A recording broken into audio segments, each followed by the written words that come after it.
নমস্কার, আমি সৌমাশ্রী নিয়ে চলে এসেছি উত্তর কলকাতার জনবহুল এলাকায় এইরকম একটা সুন্দর মন্দিরের খোঁজ নিয়ে আপনাদের জন্য। 1867 সালে তৈরি হওয়া এই জৈন টেম্পল, যা পরেশনাথের মন্দির হিসেবেও পরিচিত, উত্তর কলকাতার গৌরীবাড়ি অঞ্চলে অবস্থিত। এর স্থাপত্যশৈলী সকলের মন কেড়ে নেয়।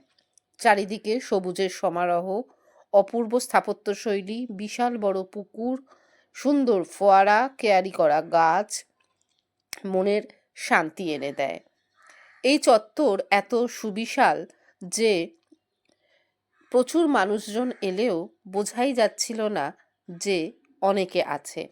আশেপাশে আরও বেশ কয়েকটি মন্দির এর অবস্থিত, তবে এই চত্বরে এই দুটি মন্দিরই আছে।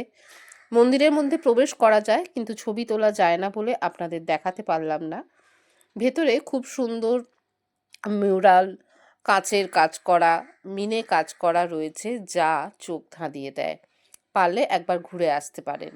বদ্রীদাস টেম্পল রোড, গৌরীবাড়িতে এই মন্দিরটি অবস্থিত। এত জনবহুল এলাকার মধ্যে এত সুন্দর একটা মন্দির আছে, যা আপনি ভাবতেই পারবেন না। গুগলে সার্চ করে পৌঁছে যান একদিন।